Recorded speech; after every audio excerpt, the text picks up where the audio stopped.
My name is Kim Martin. I am a member here at Sidebar. I also facilitate several of our speaker sessions, and it is my privilege and my pleasure today for having Ravi, who's going to talk with us about some of these myths and bust them for us.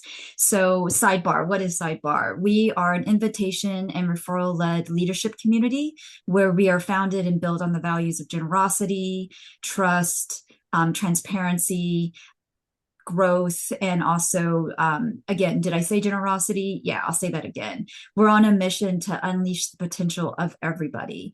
And personally, I can tell you that in the time that I've spent with Sidebar, the invaluable advice that I've received at a professional and leadership level has helped me propel my career, my understanding, my industry and leadership insights to a level that has more than paid for itself. In addition to that, I would say that Sidebar has created a community where your professional relationships and your professional networking your skills will be built in a much more meaningful way. Networking actually doesn't feel like networking. It just feels like a conversation.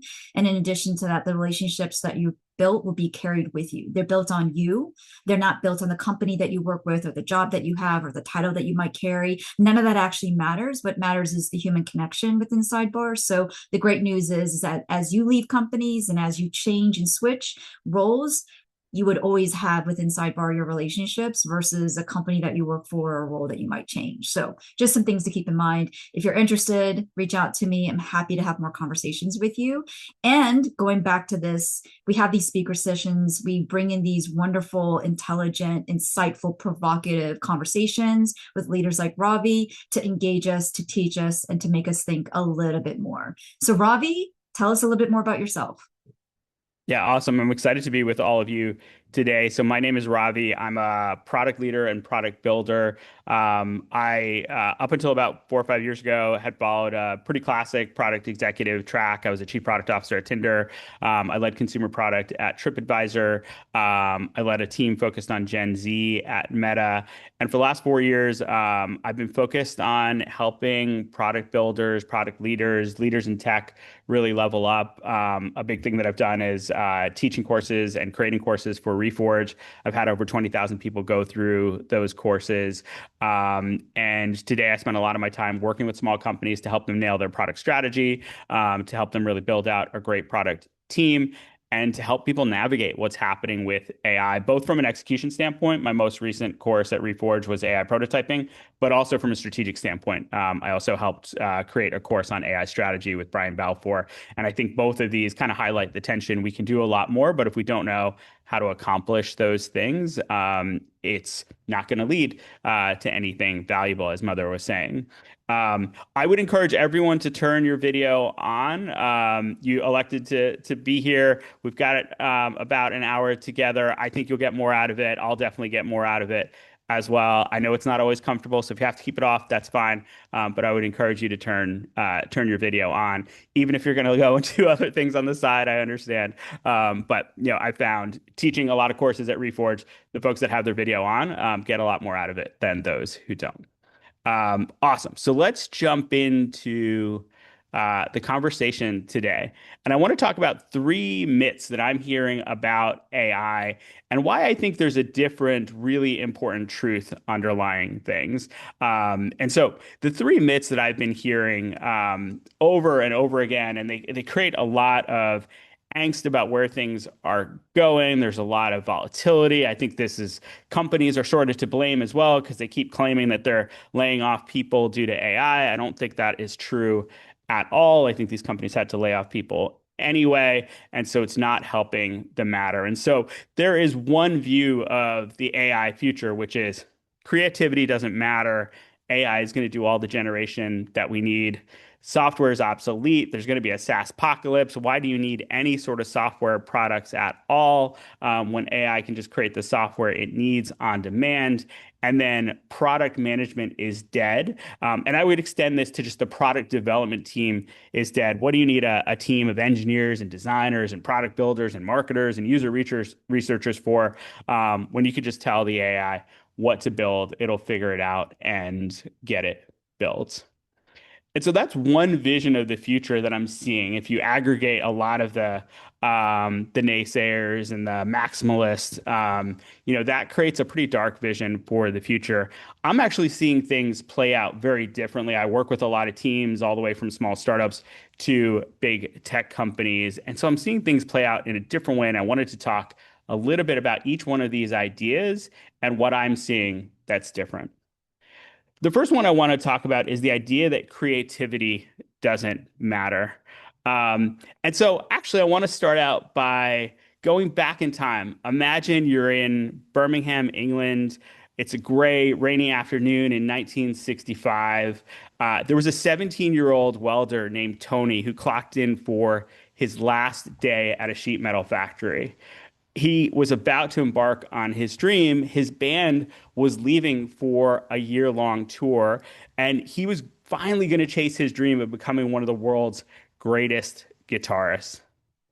When he got to the factory, one of his coworkers hadn't shown up, and the foreman moved him to a machine that he had never operated before. That machine is called a guillotine press, and it pounds sheet metal into shape with crushing force. And so Tony, for the first time, was starting to use this machine. He put metal in, the press came down, he pulled it out. He kept getting into that rhythm, put the sheet metal in, pounded it flat, pulled it out. And so as he got into a rhythm, he started daydream about his tour. This was his last day on the job, and he was so excited about embarking on this dream of becoming a great rock guitarist. And then all of a sudden, bang, the machine, the press came down on his fretting hand. And as he yanked his hand back in shock, the tips of his middle and ring fingers were torn clean off. At the hospital, Tony was devastated. Doctors told him he would never play guitar again. And that's when a friend of his, the same foreman that had put him on that machine, came to visit him in the hospital. And he said, Tony, I have something that I want you to listen to. It's a guitarist named Django Reinhardt. And Tony refused to listen. He was like, the last thing I want to do is hear guitar being played right now. But the foreman insisted. He put on the record, he dropped the needle and let it play. And Tony found that the playing was extraordinary. It was fluid, it was virtuosic, it was alive. And then the foreman said to him, Tony, I have to tell you something. The guy who's playing is only playing with two fingers on his fretting hand. He lost the use of his other fingers in a fire. And all of a sudden, that changed how Tony was thinking about his situation. In that moment, Tony decided to play again.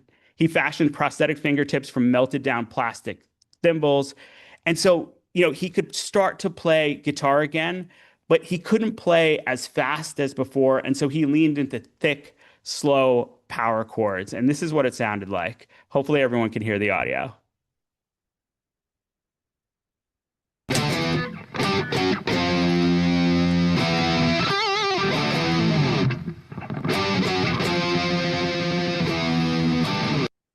And so there you can see the thimbles on his hand. And so the playing didn't sound like any guitar that had been played before. The pain, the limitations, the workarounds that he had to implement in order to start playing again, they fused into a sound the world had never heard. And that sound became Black Sabbath, and Black Sabbath invented heavy metal.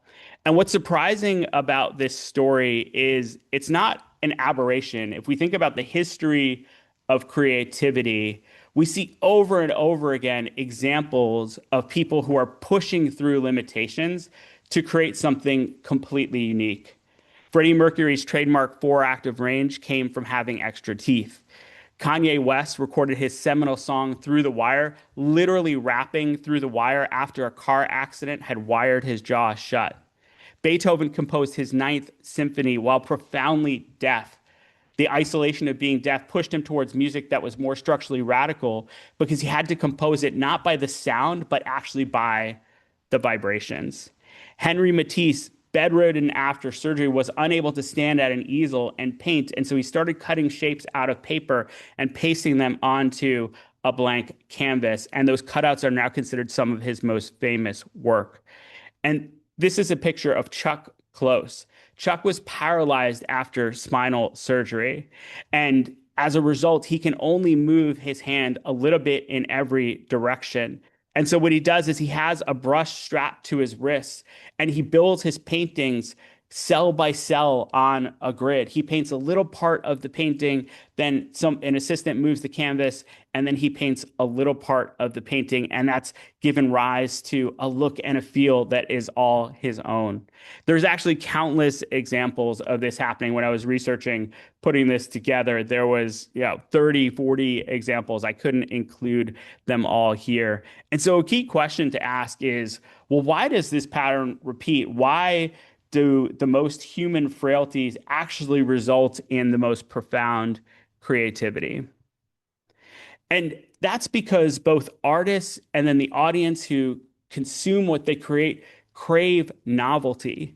There's a push and pull between what's expected and what's exceptional. There's a push and pull between what is average and what is an anomaly. And so this is the tension that every creator navigates. We can even see this seesaw in the applications that we use.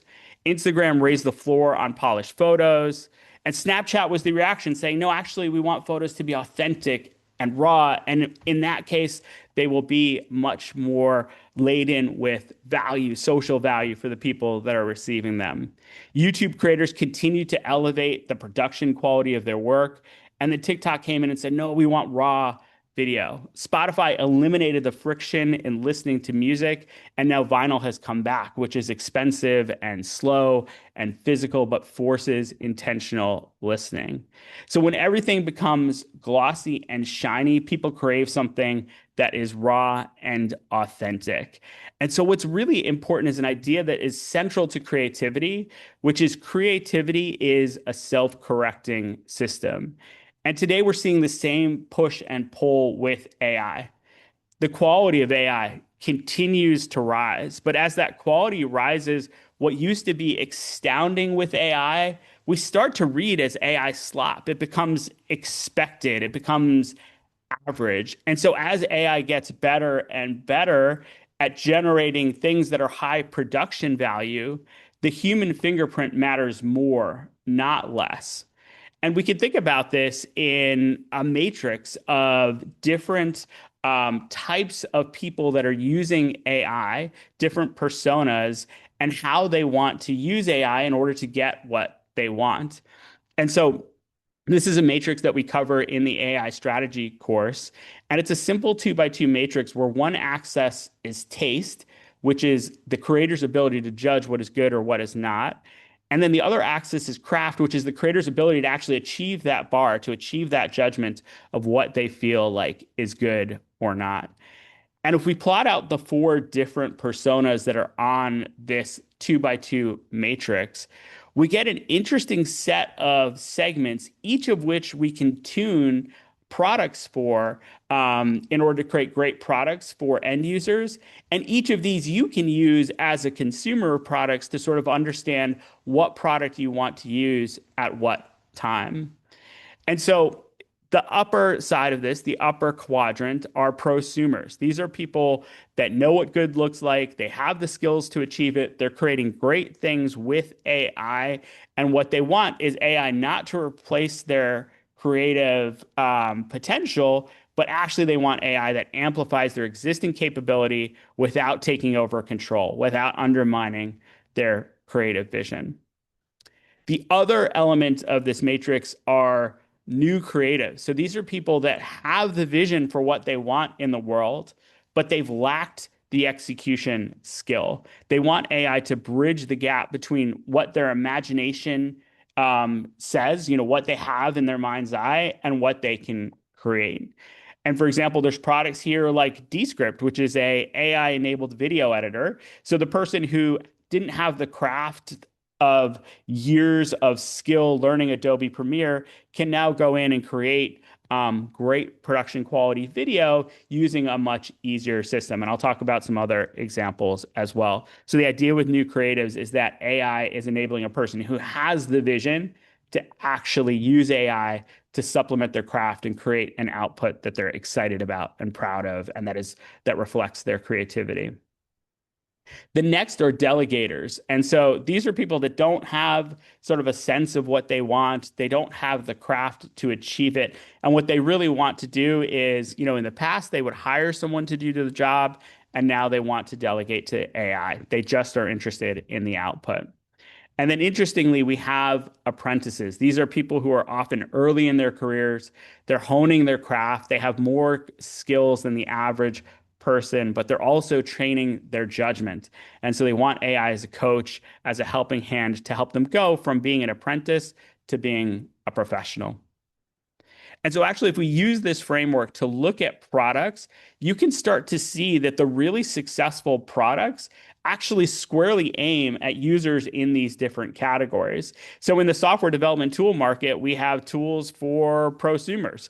These are tools like Claude Code and Cursor, where someone comes in with a very clear judgment of what they want, and they want a powerful tool to amplify their creativity. We have tools like Lovable and Bolt that are built for new creatives. These are non-technical builders with a clear vision who can't write the code themselves. We have tools like v0.dev, which is built for apprentices. These are engineers who have the ability to write front-end code, but they need some help creating something that lives up to the level of quality that they want to generate. And then we have tools like Devin, which is built for delegators, people who want to assign a task and walk away. And so this is what it looks like in the software tools market. There's also this kind of same thing in the video production tools market. Premiere is for prosumers. Descript is for these new creatives, people who are podcasters and YouTubers who don't want to learn all the ins and outs of strict linear timeline-based editing, but want to be able to create great output. We have CapCut, which is there for people who have a specific vision and have some skills around video, but want a system to help them level up and get professional results. And then we have companies like HeyGen and Synthesia, where you could just delegate to the system to create a video, maybe used for training or for compliance purposes or things of that sort. You're not getting the most high quality polished production videos out of those systems, but that's not the point. The point is the output, not the creative pursuit. And so the water's moving fast in all of these segments. And a key thing is understanding what users you want to target. And so I think an interesting strategic case study here is Granola, the note-taking tool. And so Granola is an interesting example. It is one of the fastest growing AI companies. I think they just raised at a $1.5 billion valuation. They launched not too long ago, I think maybe a year and a half, 2 years ago, and they launched into a pretty red ocean market of existing AI note-taking apps, Fireflies, Otter, Zoom, Fathom. But they did something different, which is that they changed the maker segment that they were targeting. And so all of these existing note-taking apps were targeting people who wanted an agent to come in and have someone else take their notes. I'll ask everyone what target or what persona, if you're a Granola user, do you feel like Granola targets? See if people want to jump in. I admit I haven't actually interacted with granola yet. I've Okay. suddenly been reading about it everywhere, but I had not encountered it before that.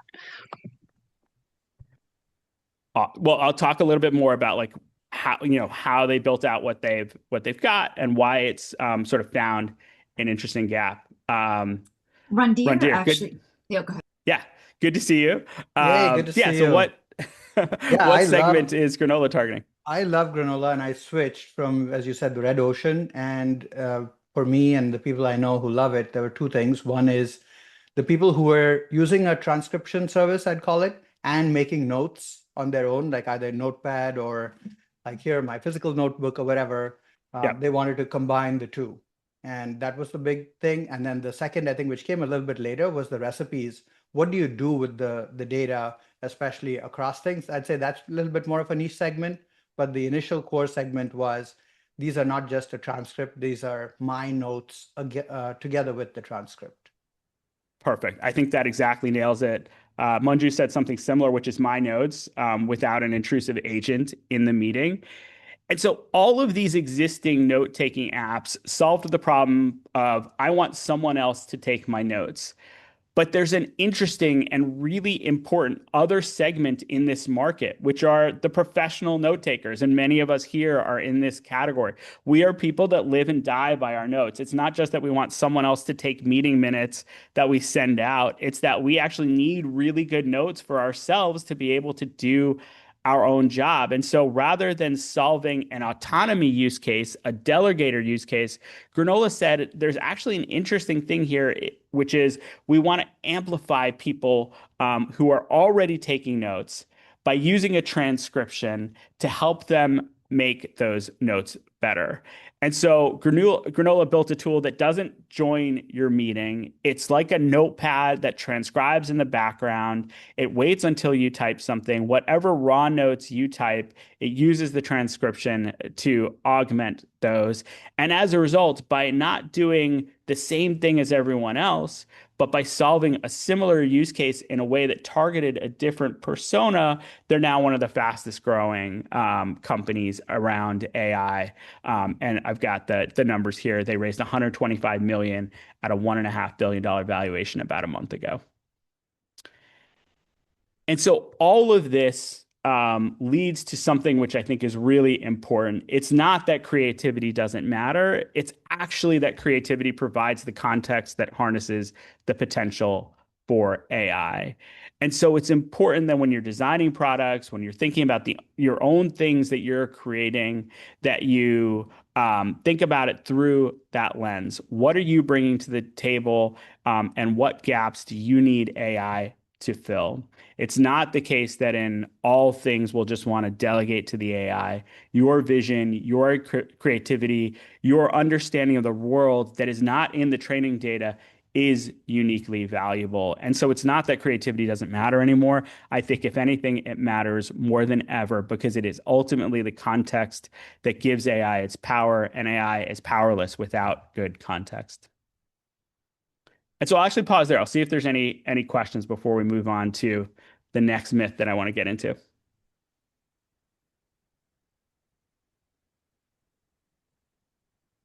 All right, no questions. So let me talk about this next one. And this one is top of mind for a lot of folks. So the idea here is that software is obsolete. The argument goes something like this: AI is getting better at a shocking rate.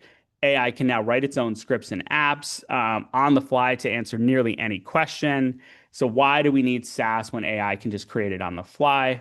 And this fear is real. This is not just like a fear out in the world. There's been a multi-billion-dollar sell-off in SaaS stocks.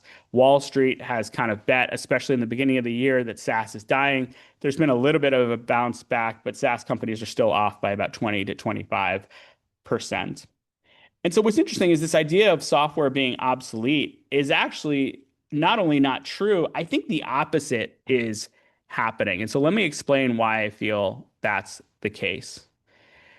If you look at the major innovations around AI over the last couple of years, the breakthroughs are not always in the model. The biggest gains often come from not the model itself, but the tools that that model can use.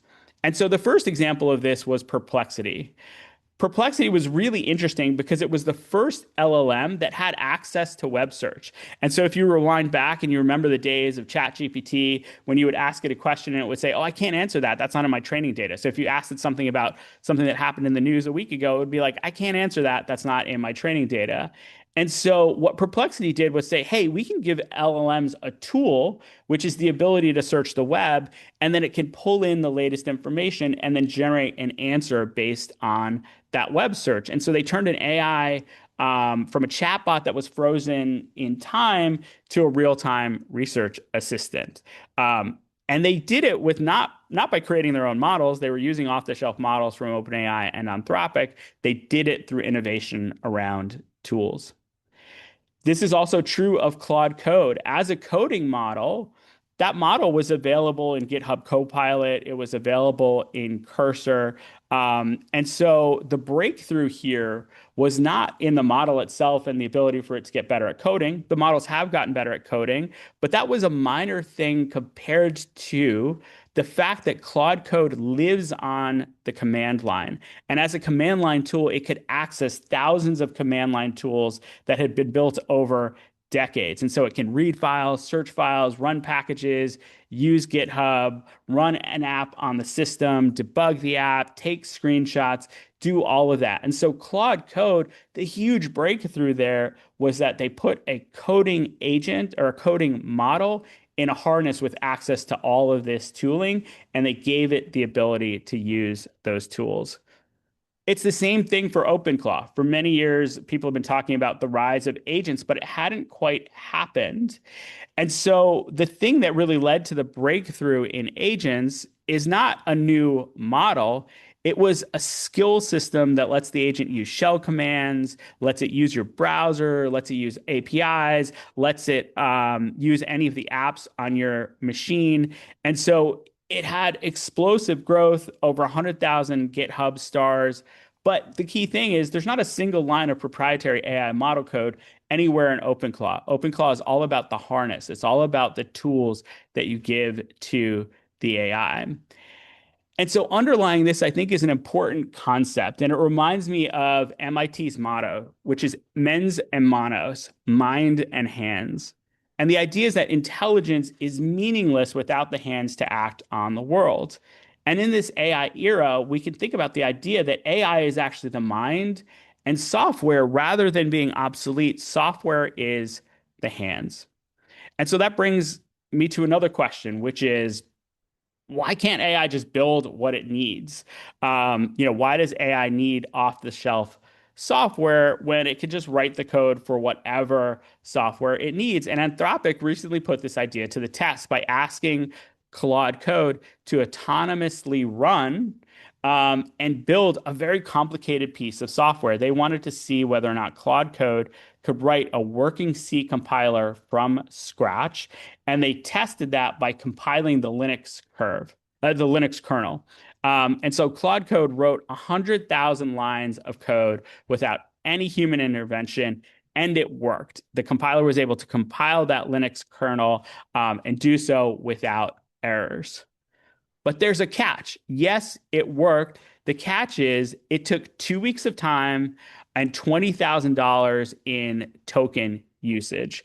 And so it took all of that time and money in order to replicate a tool that's already on hundreds of millions of machines.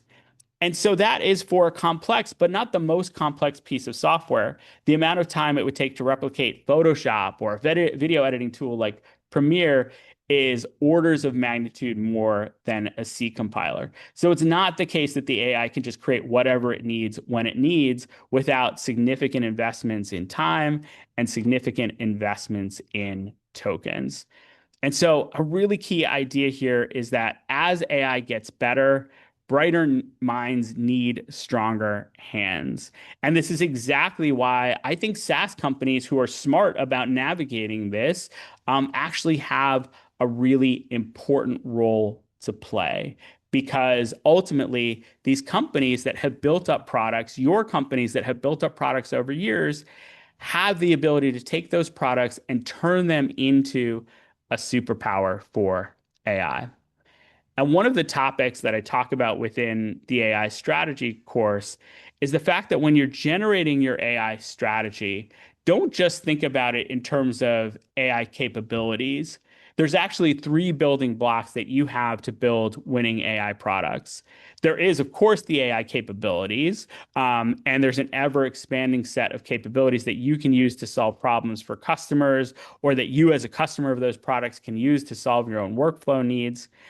But also, really importantly, there's 2 other types of pieces that are essential. There is your data. Your data provides the context to the AI models. And as we've already talked about, that context is essential to turning off-the-shelf average AI capabilities into something that is bespoke for you, that is bespoke for your customers.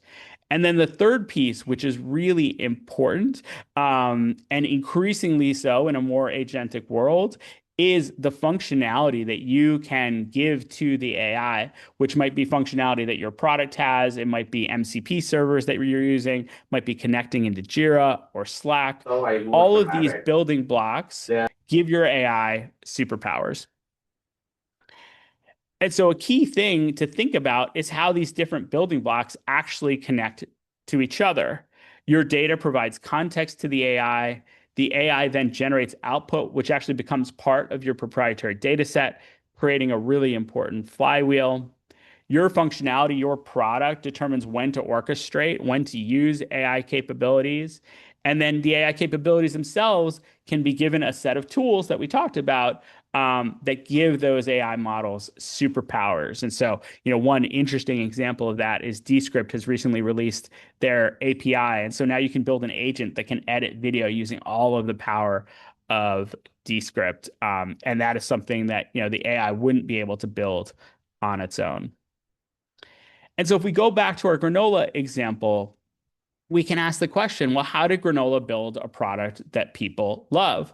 Part of it was solving for that segment that we talked about earlier, solving for the set of people who are professional note takers who want to amplify their note taking capabilities rather than just delegate to the AI. And if we think about it through the lens of these three pieces, their innovation did not come from the AI. Granola, one of the fastest growing AI companies, is actually using other people's foundational models. They're using DeepGram for transcription. They're using Anthropic and OpenAI for LLM features like summarization and note generation. What they did instead was they took those off-the-shelf pieces and they assembled them into a winning formula that solves uniquely well for that particular professional note taker. So the first one is the context. Granola had the insight that actually your own notes that you take during a meeting provide invaluable context to the AI that it can pair with a transcript to generate much better, much more personalized, much more relevant notes. Those notes that get generated are actually output that become part of the repository of notes that Granola has available. And so it learns about you over time. And now, as they get to be more and more team-oriented, it's learning about your team in time, essentially creating a much better, higher quality, relevant, personalized knowledge base about you, your team, and your company. They also made some important innovations on the orchestration side of things. So other AI note takers were built as agents that actually join into a meeting as a meeting participant. Granola said, instead of doing that, we're actually going to build this as a Mac app. So just as you might have a Mac app to take notes, you're going to have Granola to take notes. But because it's a Mac app, it can access things that are present on your system. So it can access the system sound for transcription. It can know when you're starting a meeting and automatically start in the background. And so the orchestration layer infuses Granola into your day-to-day, and they position that as, the note-taking tool for people who are in back-to-back meetings. The idea being that if you're in back-to-back meetings, you don't have time to monkey around with agents. You just need to have a tool on your computer that's going to take care of this for you. And then Granola as an app also uses tools like your calendar integration to get metadata about meetings and to make its notes better, and just to integrate more nicely into your system. And so that's one example of how software, not the underlying model itself, is an essential part of creating winning products. But I also want to talk about another thing that is Hey, changing Ravi, in a really interesting way. Yeah, go ahead. just a quick break-in. It sounds like, or it looks like EC raises a question about any possible risks with granola. EC, could you talk a little bit more about what you mean by that, considering if you can go back to the previous diagram, Ravi, the example. Thank you. Yeah, I can elaborate a bit on that. Because I don't have too much familiarities with Granola, the application itself. From the sounds of it, it sounds like it's a really good app to use. I will plan on trying it, but I wonder, compared to other notes taking apps? Like, what's the difference between, like, what are the main advantages long term? And concerning the risk itself, I'm wondering if it shares the same risk as the other apps that other people might use. The risk that it could get disrupted, or sort of like privacy, trust risk. More the latter. I will The definitely privacy give it side? Yeah, exactly. Because I'm not familiar with the landscape of this app. So that's Yeah, why I'm I think asking. Yeah, go ahead. the privacy risk is it records in the background, and so people don't necessarily know that it's running. And so there's one or two ways to look at that. You could say, well, it's running in the background, it records a transcript, but it doesn't actually save the transcript. It just uses that to augment the notes. So it's just helping me take better notes. So it's not essential that people on the call know that it's recording, because that recording gets thrown away. But you can set it so that you can turn it on so that it warns people that it's actually on when you join a meeting. That's very similar to, like, for example, Zoom right now has a little window saying to me that the meeting is being transcribed. And so you can do those sort of notifications. And so if you're worried about that, you can turn on those notifications. And in that way, it works from a privacy way in a similar way to the other note-taking tools. Yeah, I think from my point of view, I'm gonna definitely give it a try and see. But it sounds very promising from my side of it. I would definitely give it a try. Yeah, it's also, if you use Notion, Notion has a similar thing built in now. And so you can, if you want to live there, you can use that. Some of the other companies as well have added these.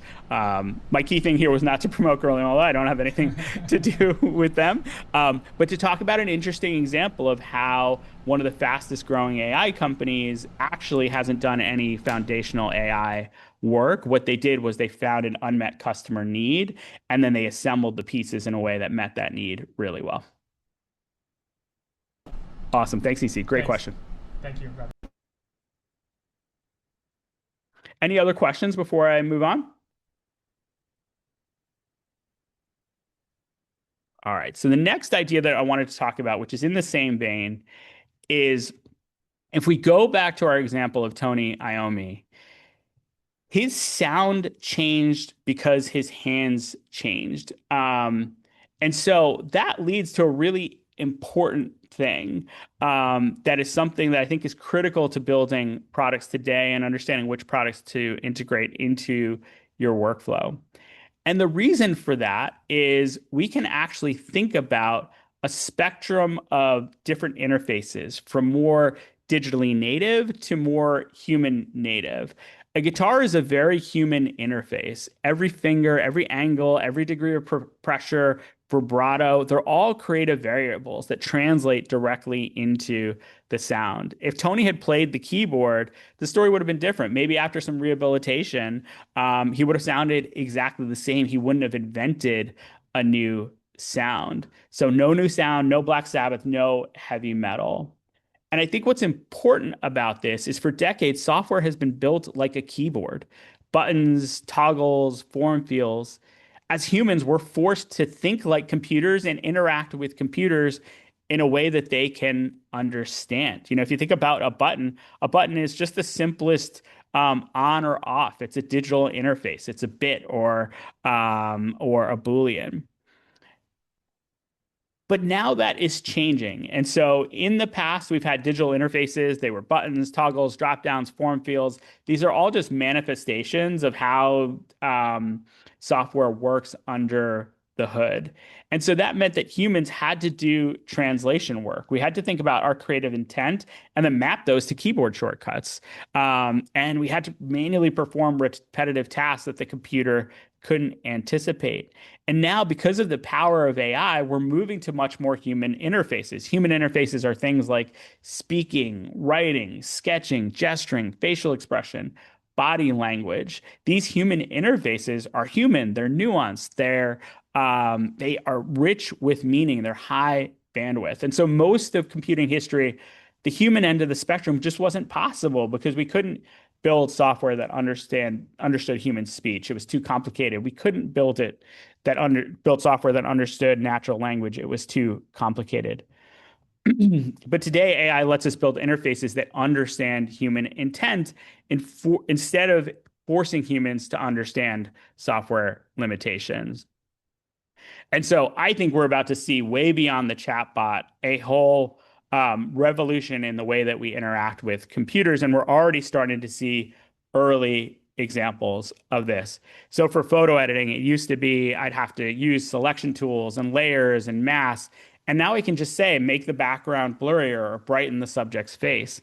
In data analysis, I used to have to write SQL, which is extremely painful. I've done a lot of it. Now I can just say, show me the sales trends for the last 3 quarters.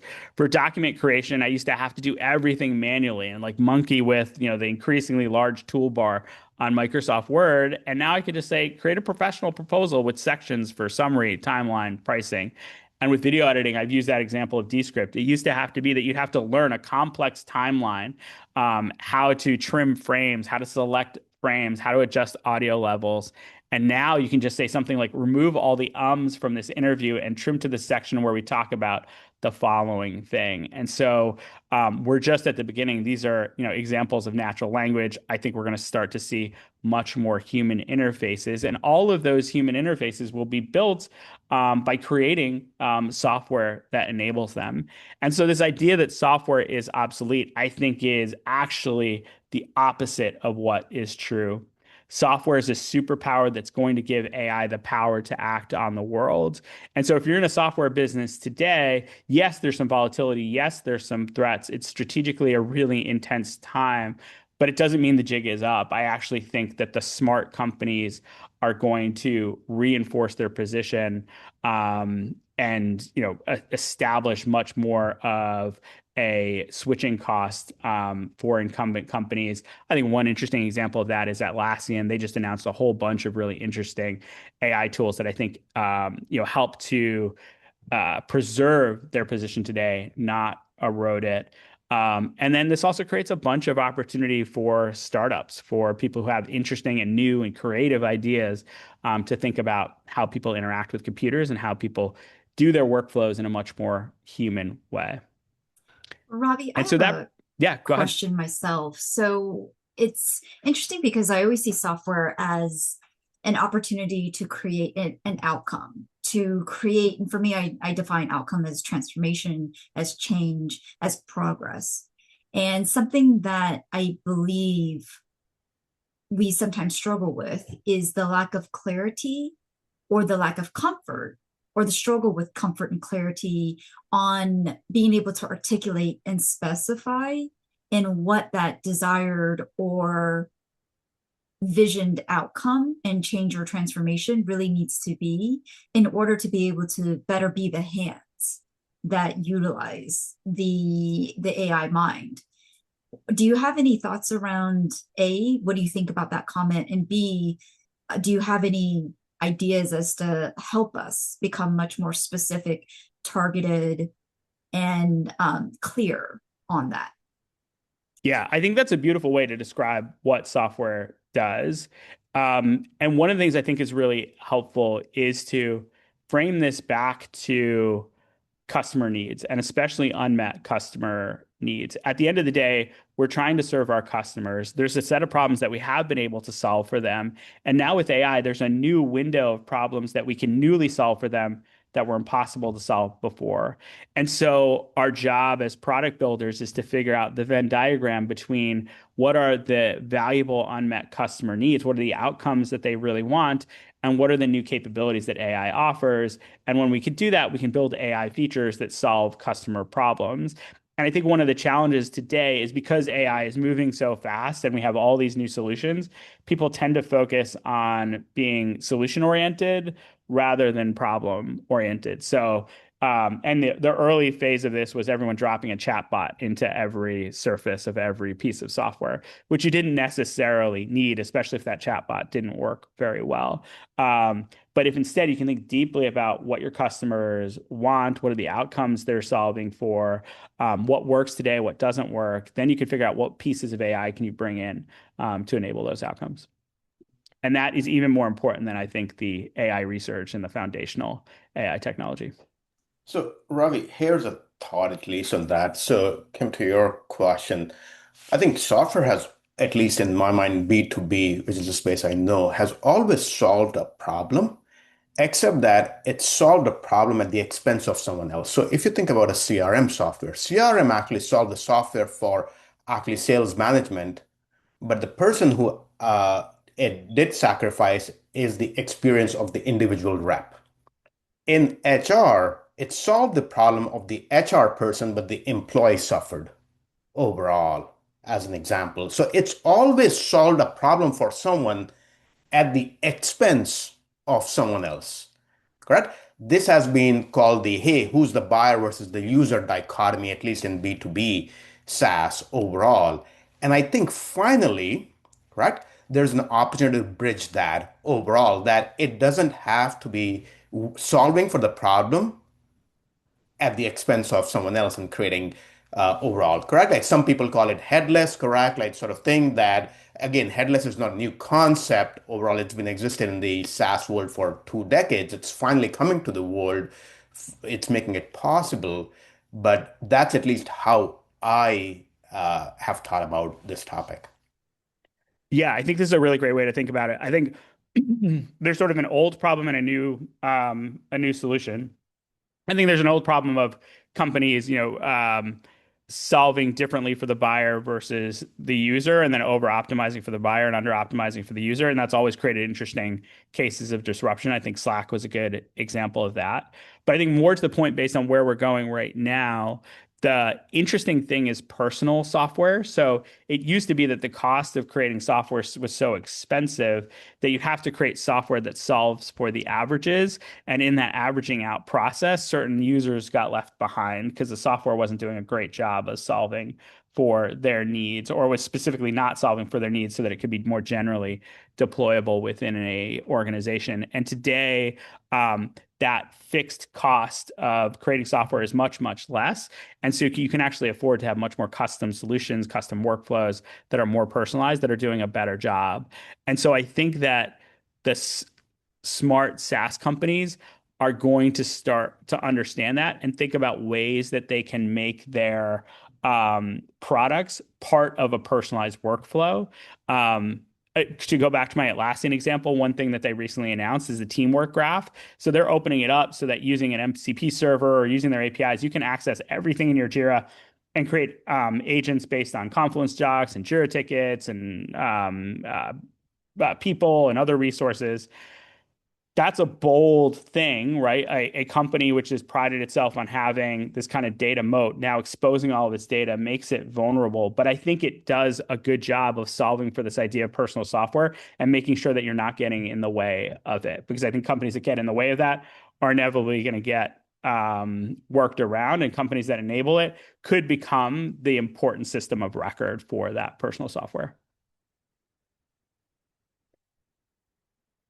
It's a great question, though. I think this is at the heart of something strategically that SaaS companies need to figure out, which underscores I'm not saying everything is rosy for SaaS companies. I think it is an incredibly challenging time.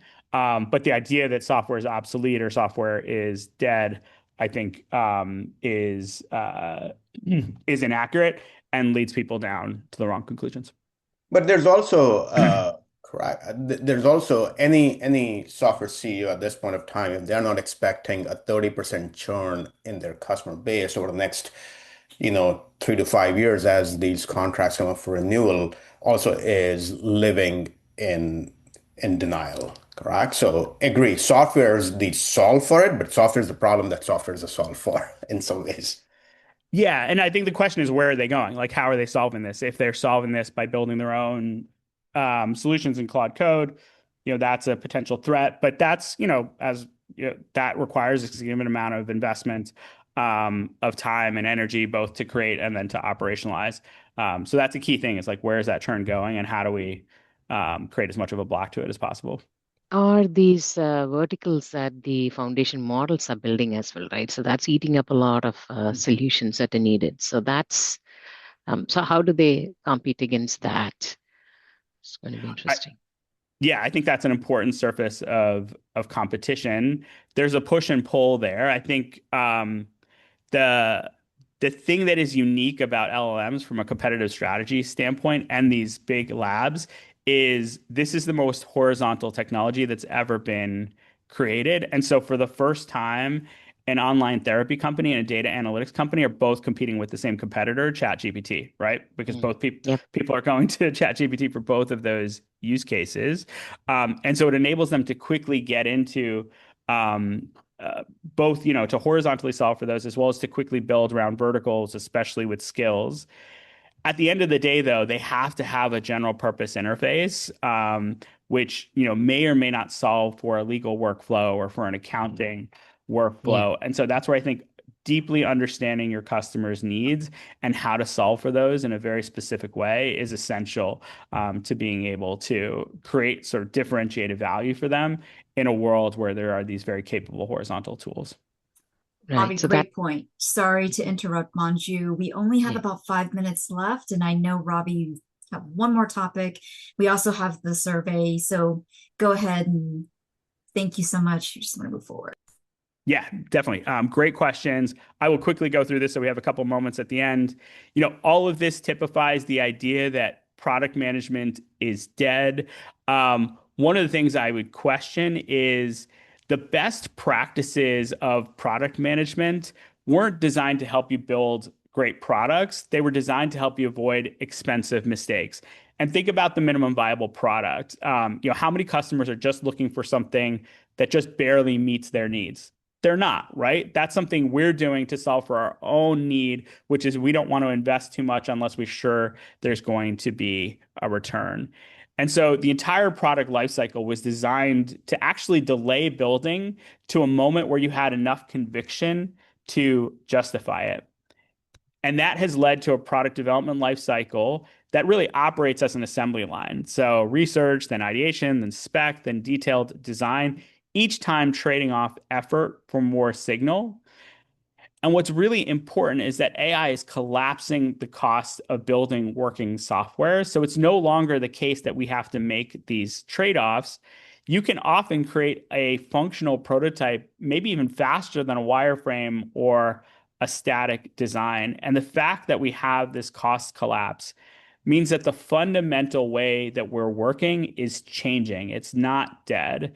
Working software is now part of how we communicate, how we decide, how we validate. And that means we can be much more fluid. And I think the analogy is we're moving from an assembly line to more of a jazz band where different people are riffing off of each other. They're trading off as the situation demands. It's not a linear process. It's a much more fluid process. And as a result, we can build much more quickly. And so the old way was PM, then design, then engineering, weeks of lag, rigid handoffs, limited customer engagement. The new model is the set of folks working on product development all together, building in hours, riffing off each other, having a lot more customer conversations, which are critical to some of the problems that we've talked about.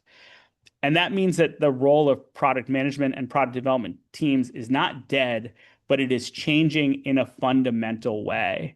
We need to move from figuring out what we want to build to what we want to launch. The PM role for decades has really been around being a gatekeeper, the PM as the person who is helping to prioritize and answering the question, is this worth building? And we're moving to a model where the product team is the curator.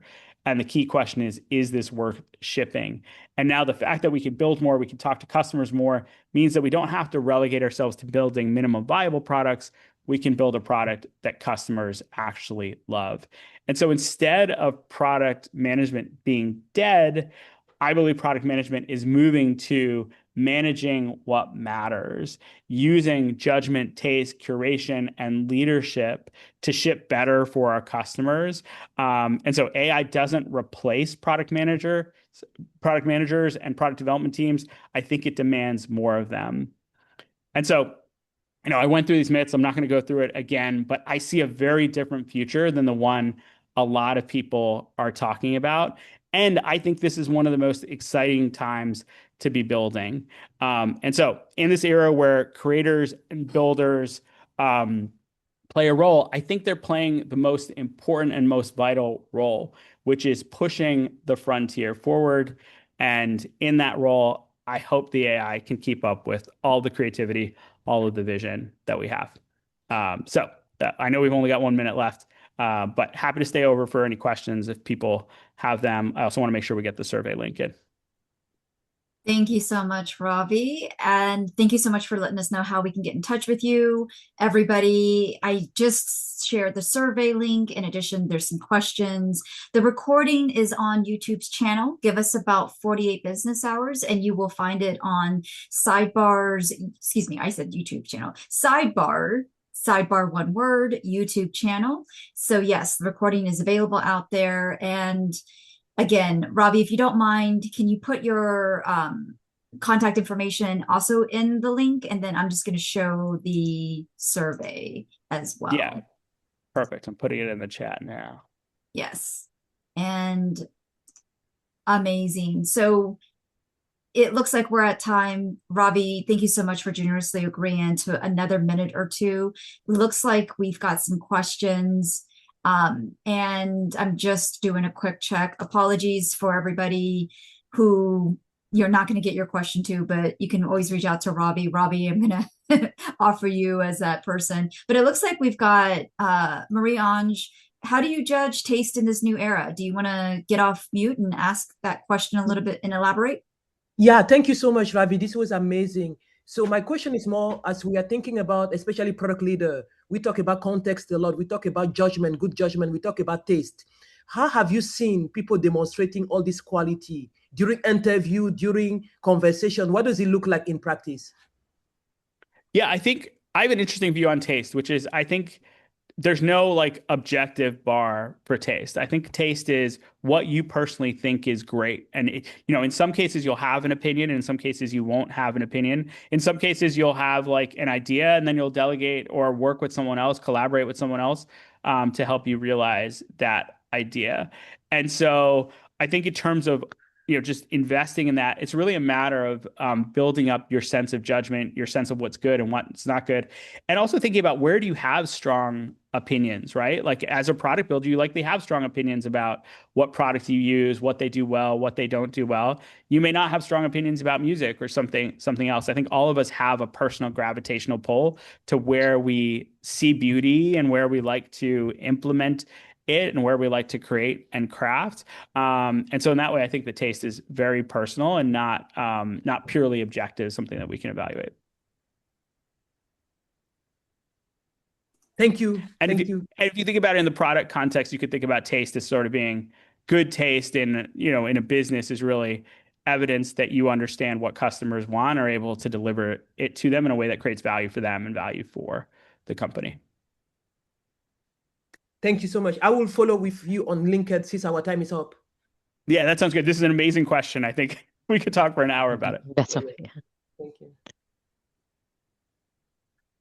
All right. So I think we are at time. Thank you so much, Ravi. Appreciate you so much. Everybody, thank you so much for staying on. And again, my name is Kim Martin. I'm a member here at Sidebar.